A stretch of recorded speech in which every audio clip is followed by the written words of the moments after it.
פרשיות יש לנו על שמם של גויים. יתרו, אמנם הוא חזר, הוא התגייר, אבל לפני מתן תורה הוא בא, והוא מדבר עם משה רבנו לפני מתן תורה. הוא אומר, הפרשה נאמרה על שמו לפני שהיה יהודי. אם כי בסופו של דבר נהיה יהודי, אז יש כאן מקום לומר שזה אחרת. אבל פרשת בלק, בוודאי, זה פרשה של גוי, שם של גוי. אבל הוא זכה, כי מצאצאיו יצאה רות, ורות הפכה להיות אם המלכות במשך משיח. אולי בא לומר לנו, מה התפקיד של עם ישראל עלי אדמות?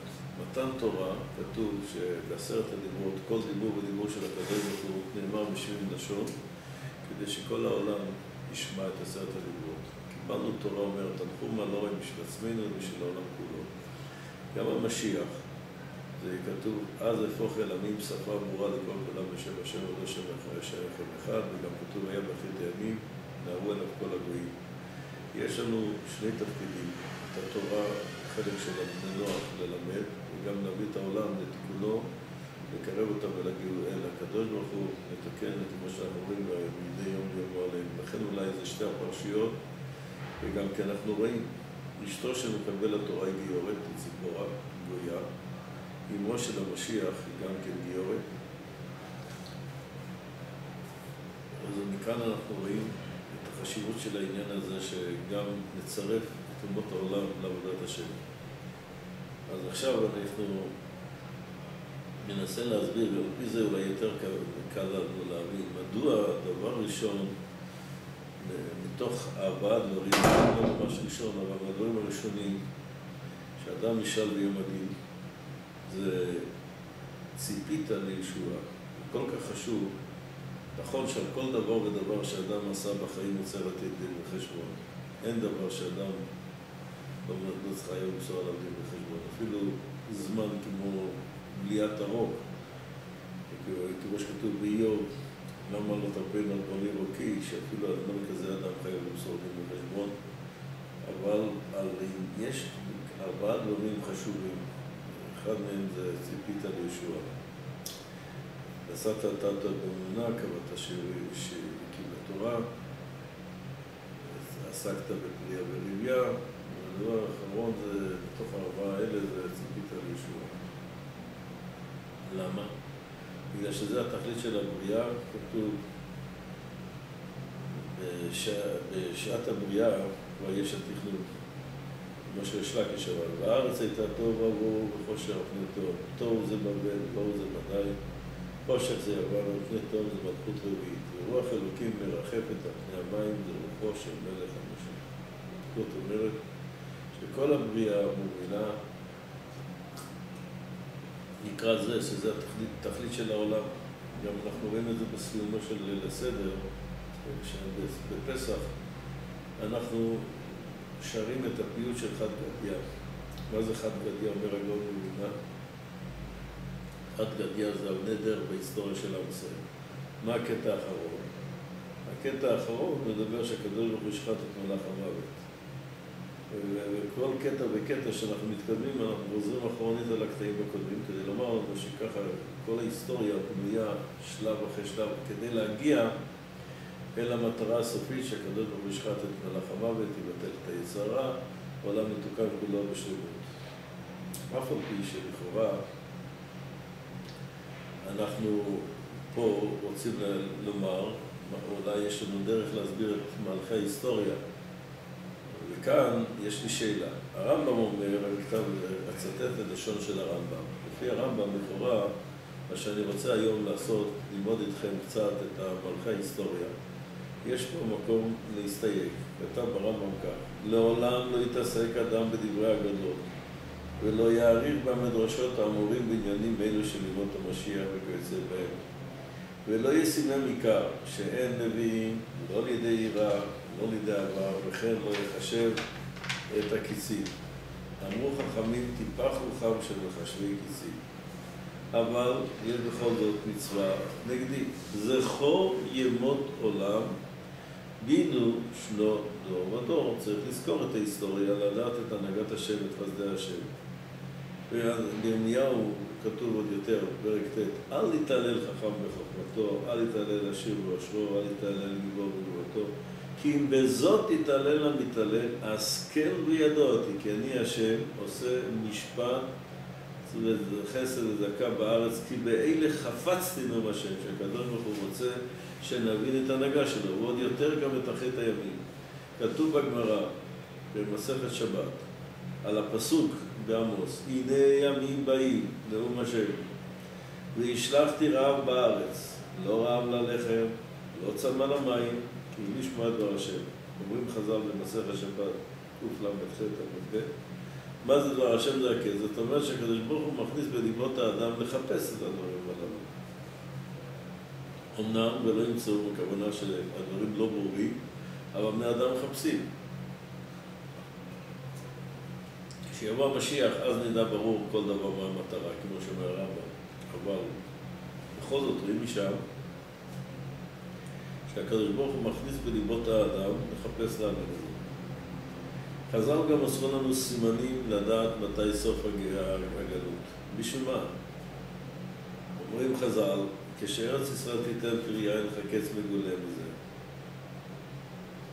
אמנם, ברור שאנחנו לא בהכרח יודעים על כל דבר וכל פרט מהו בדיוק, מה הדבר, אבל בכל זאת ראוי מאוד לבן אדם להתבונן ולראות, כמו שמסופר בשם הגאון מווילנה שאומר, ספר כל התור מביא את הגאון מווילנה שאומר על הפסוק הזה, ויעקר יוסף את אחיו והם לא הכירו. שזה לא רק היה אז, זה נושא שדיברו עליו בזמן שהאחים נפגשו עם יוסף, אלא זה כאן סמל ודוגמה לדורות.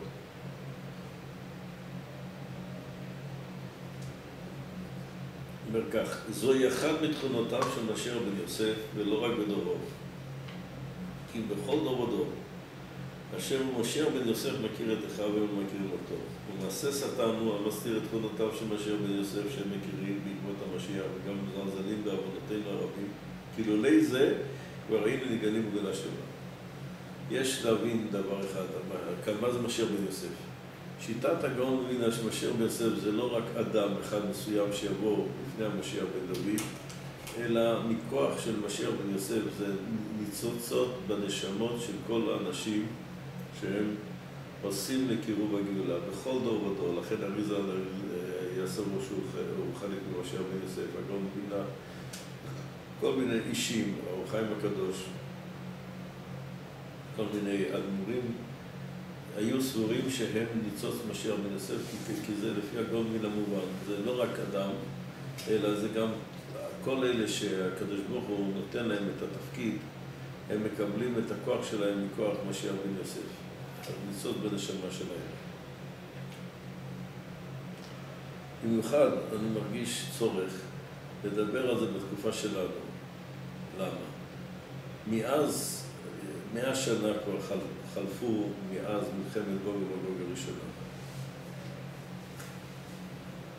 חפץ חיים אמר שמלחמת העולם הראשונה זה גוג ומגוג, וגם שם נאמר עוד על הצהרת הגויים במנדט או בהצהרת בלפור, ראו בזה פקידה. חפץ חיים וגם רבי יוסף חיים זה הנופל. למה? הרמב"ן בפירושו לשיר השירים פרק ח' אומר שהמשיח צריך לקבל רשות מאומות העולם לבוא. למה? כמו שפרעה נתן לנו רשות לצאת ולא יצאנו בלי רשותו של פרעה, וכמו שחזרנו מבבל ברשותו של כורש, ככה אנחנו צריכים לקבל רישיון מאומות העולם. הנה פתאום באום, היה חבר הלאומים, יש גם שלושה דברים אירעו בתקופת מלחמת העולם הראשונה והשנייה. אחד זה היה הצהרת הבריטים שהם כבשו את ארץ ישראל, היה הצהרת בלפור. הם היו אחר כך אדוני הארץ בדין כיבוש מלחמה. אמנם בחוקי טעמים הם לא היו בעלי בתים, הם קיבלו רק מנדט, אבל המנדט היה שכל מדינות הברית שלחמו וכבשו את הארץ מן הטורקים החליטו לעשות מנדט כאן בשביל עם ישראל. בסופו של דבר היה שואה, ומלחמת העולם השנייה הביאה שאחר כך אומות המאוחדות, קודם היה חבר הלאומים, אחר כך אומות המאוחדות. הרי זה ממש דומה למה שאומר הרמב"ם. עוד דבר, יחזקאל הנביא מתנבא ששלושה דברים יהיו בבת אחת. ארץ ישראל שהייתה שוממת במדבר או תהפוך לגן עדן. עם ישראל שנמצא בפזורה יחזור, וגם אנחנו נחזור לעבוד את הקדוש ברוך הוא, שהקדוש ברוך הוא יפתח את ליבנו לעבודתו. שלושת הדברים מתקיימים היום. ארץ ישראל הייתה מדבר, לא כל כך הרבה זמן, עוד בילדותי אני זוכר את ארץ ישראל כמדבר. והיום ארץ ישראל ממש הפכה להיות זבת חלב ודבש. אנחנו הבאנו פרות מהולנד. הפרות מניבות את מרב החלב בעולם פה בארץ.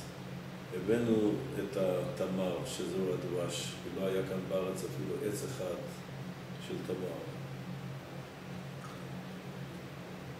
הבאנו את התמרים מחוץ לארץ, בעיקר מבבל, והם נותנים פה יותר מה פי כמה מהממוצע.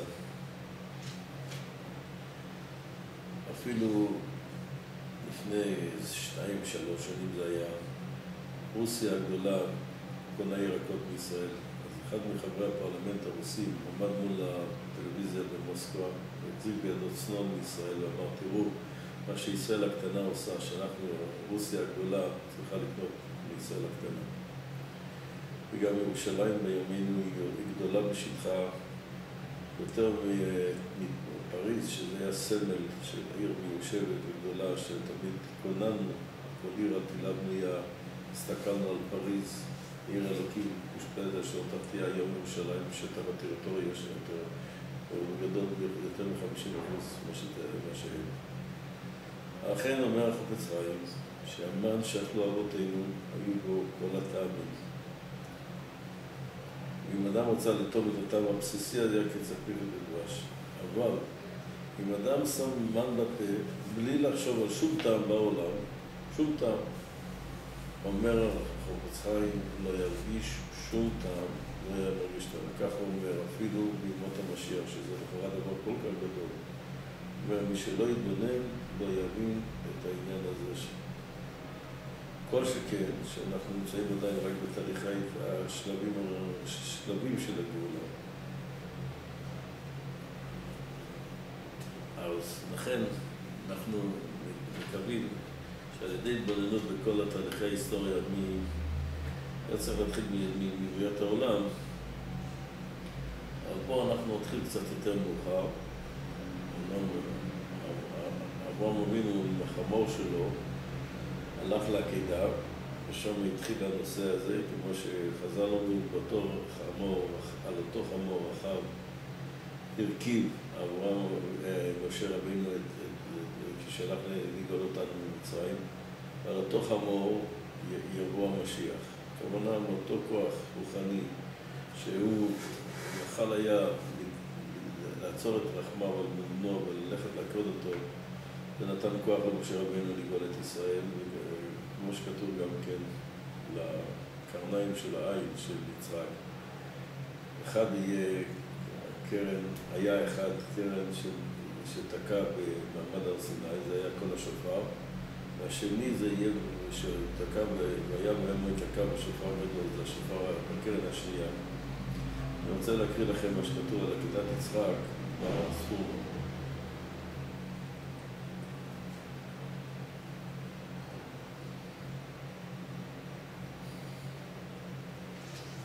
הספור אומר כך.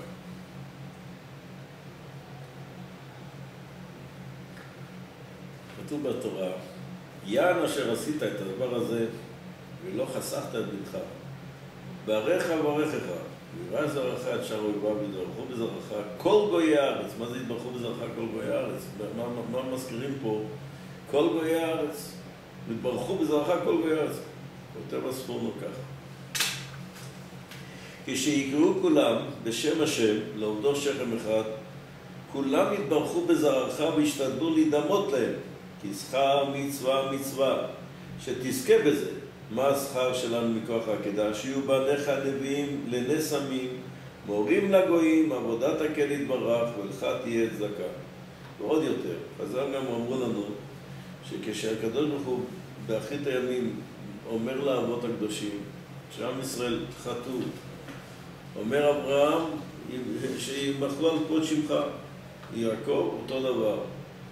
יצחק אומר לקדוש ברוך הוא כזה בזכות העקידה, הוא מבקש מהקדוש ברוך הוא, כמה חיי אדם? 70 שנה. 20 שנה תוריד מהחשבון, עד שבית דין שמעלה דנים את האדם. ויש 50 שנה. כמה אדם חי? 50 שנה. מזה 12 שעות ביום אוכל וכל הצרכים המינימליים שהכרחי, ישן ואוכל. אז תוריד 25, נשאר 25, אומר חצי עליך, חצי עליך. ולכן יצחק, זהו לשון קץ חי, אומר הגר"א. והחמור שרכב על אברהם היה חמור בן אתון, לא סתם חמור, חמור בן אתון שנברא בין השמשות.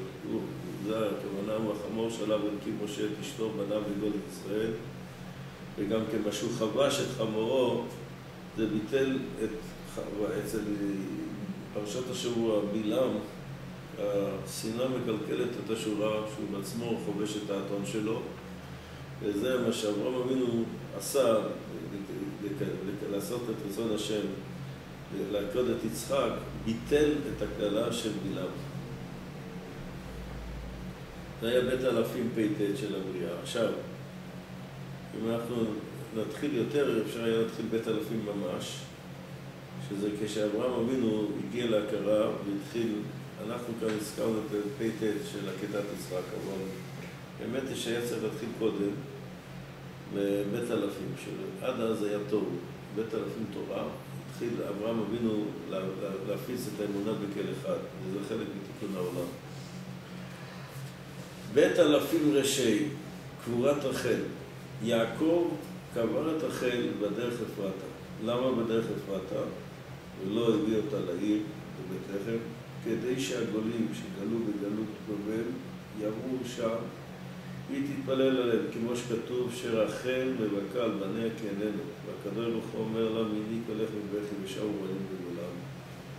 עוד דבר מעניין כתוב בתרגום יונתן, שכתוב אחרי שקבר יעקב את רחל, אז כתוב כך, ויישא ישראל ויתועה לו מעל על מן הלדר. מה זאת בא ללמד אותנו? אומר התרגום יונתן, שם הוא המקום שבו עתיד להתגלות מלך המשיח. אולי זה הכוונה קשור לקבר רחל שם המקום הזה. אכן יש דבר מעניין שאסור לנו לשכוח מהסיפור, אני מקווה שהסיפורים האלה, אני שמעתי את זה מאנשים מוסמכים שדיברו עם החיילים והדברים האלה הוכחו. במבצע עופרת יצוקה, כשהחיילים נכנסו לרצועת עזה, סיפרו החיילים שאישה שהיא זעתה כרחל אמנו, היא אמרה להם איפה להיכנס, איפה לא להיכנס, ובאמת היה שם משהו נפלא, כמעט לא היו נפגעים מצידנו. אז אולי זו הנחמה שהייתה ליעקב אבינו על זה שהיה רחל מתה וגם שקבר אותה בדרך, בגלל שזה קשור למשיח. הוא הרגיש שמותה של רחל זה לא סתם, זה קשור למסע. בית רשת זין, מעשה תמר. תמר בת שם, כלת יהודה, ראתה שהוא לא נותן לה את השאלה, אז היא רצתה בכל זאת להקים, יש עניין של ליבו, ורצתה להקים זרע משפחת יהודה, אז היא עשתה מעשה מוזר מאוד לכאורה, הפקירה את כבודה, אבל כיוון שכל כוונתה הייתה לשם שמיים, אז הקדוש ברוך הוא שלח מלאך, כך כתוב בבראשית רבה, פרשת פ"ה, שזימן לו הקדוש ברוך הוא מלאך שגפה על יהודה לעשות את המעשה, ומכך נולד פרץ אבי שושלת של המשיח. כשרוצים לשם שמיים להביא גאולה לעשות את רצון השם, זה מביא את המשיח. בית אלפים תמ"ח, יציאת מצרים, כתוב בשמות פרק ג' ויאמר אלוקים למשה, אהיה אשר אהיה, בשור הזל, אהיה עמכם בשאר גלויות כמו שהייתי בגלות מצרים. שגלות מצרים זה התחלה, ולכן נאמר ובעשרת ברכות שיש להזכיר את מצרים גם לימות המשיח. אומרים חז"ל, מאיפה אנחנו מבינים את זה? כתוב, ימי חייך העולם הזה, כל ימי חייך להביא לימות המשיח. הוסיפו מילה שאין אצל התנא קמא, להביא לימות המשיח. מה הכוונה? שיציאת מצרים היא מביאה לימות המשיח, כמו שכתוב, כמי צאתך מארץ מצרים הראינו נפלאות. אולי, אני אומר כאן, יש דבר מאוד מעניין. אחד הדברים שגרמו לבריטים כישלון והם עזבו את הארץ, היה העניין הזה שהם לקחו בכוח את האוניית אקסודוס שהביאה ניצולי שואה, הורידו אותם בכוח בגרמניה וזה הריש את העולם כולו. היו ניצולי שואה שהחזירו אותם כי צרפת לא רצו לקבל אותם, כי הם לא רצו לרדת ברצונם, אז לקחו אותם בכוח לגרמניה, למקום הכיבוש. אז היה גרמניה תחת שיעבוד העמים שכבשו אותם, וזה הביא בסופו של דבר שהבריטים עזבו את הארץ. מה שמאונייה היה אקסודוס, יציאת מצרים. באותה שנה שיצאנו מצרים הגענו להר סיני, מתן תורה. גם שם היה חלק מתיקון העולם. למה? כתוב מפורש במדרש. כל דיבור ודיבור הפך ל70 לשון. אומר המדרש, זה הגמרא בשבת פ"ח, במדרש כתוב כדי שכל אומה תשמע בשפתה. אחר כך בית אלפים תפ"ח, אחרי 40 שנה כניסה לארץ. כאשר נכנסו ישראל לארץ, גם פה אנחנו רואים שהיה לזה תפקיד לכאורה לתיקון עולם. למה? מיד היה צריך לבנות מזבח בהר עיבל ולכתוב עליו את הדברים ב70 לשון שאומות העולם ילמדו, ולכן הגמרא אומרת במסכת סוטה דף ל"ה שהסופרים שלהם באו והעתיקו משם. בית אלפים 800, רות ובועז.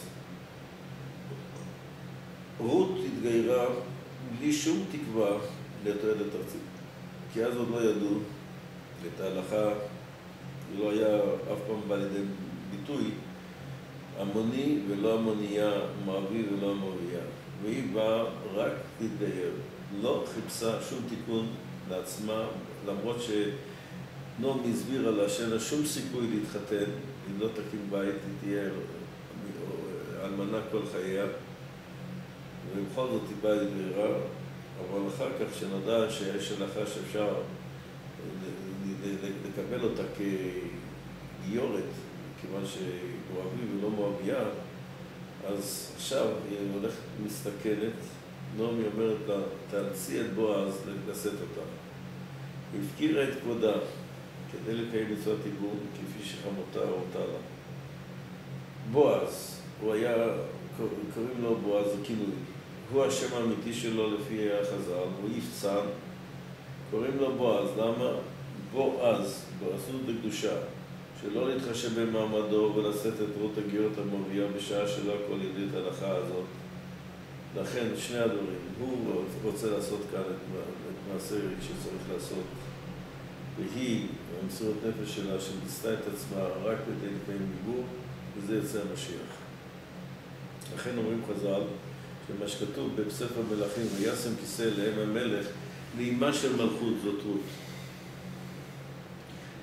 יש לנו גם סיפור מעשה שמשון נגד הפלישתים. שמשון הרג בלחי חמור 1,000 פלישתים.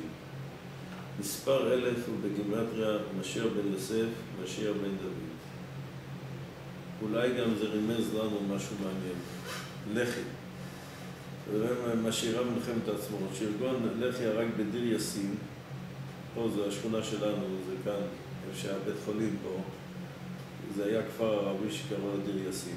לחי בעצם באו ושם לחמו, והערבים סיפרו אחר כך הגזמה גדולה שיהודים שוחטים ורוצחים אותם, וזה גרם פחד שכל הערבים שברחו מן הארץ היו מושפעים מזה. אז לכן אני חושב אולי יש לזה רמז. למה? כי כתוב בילקוט מעם לועז, כתוב חידוש מאוד מעניין, שהלחי הזה שמשון הרג בו היה האתון של בלעם. אני לא יודע אם כפשוטו זה האתון של בלעם, אלא הכוונה, אותו כוח, החמור של בלעם, זאת אומרת שזה כאן מגלה לסוד המשיח, היה שם. אז אולי גם זה, אני מצאתי פה איזה קצת גימטריה מעניינת. אצל לחי חמור ביחד, זה גימטריה 423, משיח בן דוד 424, ואם נגיד, או ניקח אחרת, ניקח 424, נוסיף 3, נקבל את המילים דיר יאסין הנכבה, 427, למה? כי הערבים קוראים לזה לכישלון שלהם במלחמת העצמאות של עם ישראל, והם קוראים לזה נכבה. ושם הם בעצמם, חלק מן הערבים מצטערים על זה שהם הגזימו וסיפרו כל מיני שקרים בקשר לעניין הזה, וזה גרם להם לברוח.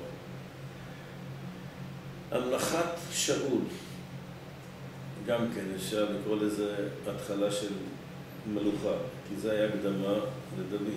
דוד היה חתן של שאול, וגם כן ממשפחת שאול יצאה אסתר, שהיא הביאה את הגאולה בבית שני. וזה הביא את הבית השני, שזכותה, היא נבנה הבית השני, שאחר ש18 שנה הייתה הפסקה. המלכת שאול, כדאי שנשים לב, מתי הוא מצא את המלוכה, הלך לחפש אתונות, שוב פעם, חמור. וגם כן מסמל שיש איזו משמעות של גאולה, מתי זכה למלוכה, כשהוא הלך לחפש את האתונות של אבא שלו. בית אלפים תתנ"ד, לידת דוד המלך. דוד המלך הוא ראש משפחת המשיח. למה הוא נקרא משיח בן דוד דווקא? מייחסים עליו את דוד. למה? כיוון שמצד אחד ביום היה מדינאי וראש הצבא.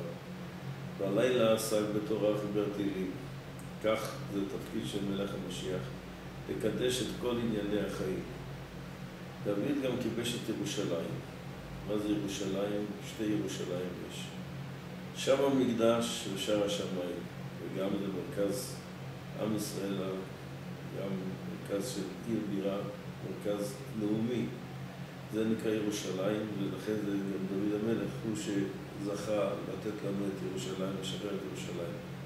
ומאז ועד היום ירושלים במרכז עם ישראל, אם בפועל, אם בכיסופים ובתפילות. לכן אנחנו מסיימים ביום כיפור, בליל הסדר, והקפות של שמחת תורה בתפילה לשנה הבאה בירושלים. ג' אלפים שימן, גלות בבל. גלות אינה רק עונש בישראל, גלות היא גם לשון גילוי. ככה אומרים החסידים. גילוי תורת ישראל ואמונה בשם לעולם, ויש לזה, כמו שכתוב בהושע, זרעתיה בארץ, זרעתיה. אומרים חז"ל במסכת פסחים פ"ט ב', אין אדם זורע עשה אלא כדי למצוא כמה קוראים. כך פיזר אותנו הקדוש ברוך הוא בגולה כדי שיתאספו גרים. לכן כנראה הגויים קוראים לנו היום ישראל ולא ישראל. למה? כי הם רוצים שנשאר מבחינת זרעים, ולא ישראל זה שריתם אלוקים ואנשים שלא רק ננצח אותם, אלא נשאר בשם זרעים, וגם כדאי שנשים לב. יחד איתנו, שחזרנו לארץ, הגיע לעולם המחשב הדיגיטלי, כי דרכו אנחנו היום מקושרים עם כל העולם. ג' ת"י זה היה שיבת ציון בית מקדש השני, פעילותם של אנשי כנסת הגדולה, במיוחד עזרא הסופר, חיזקה את היהדות לדורות עולם. וגם, אומות העולם התפעלו מהיהודים, זה השפיע עליהם. זה אנחנו נסביר פה בשיעור הבא בלי נדר, בעזרת השם. אנחנו הגענו עד שיבת ציון עכשיו.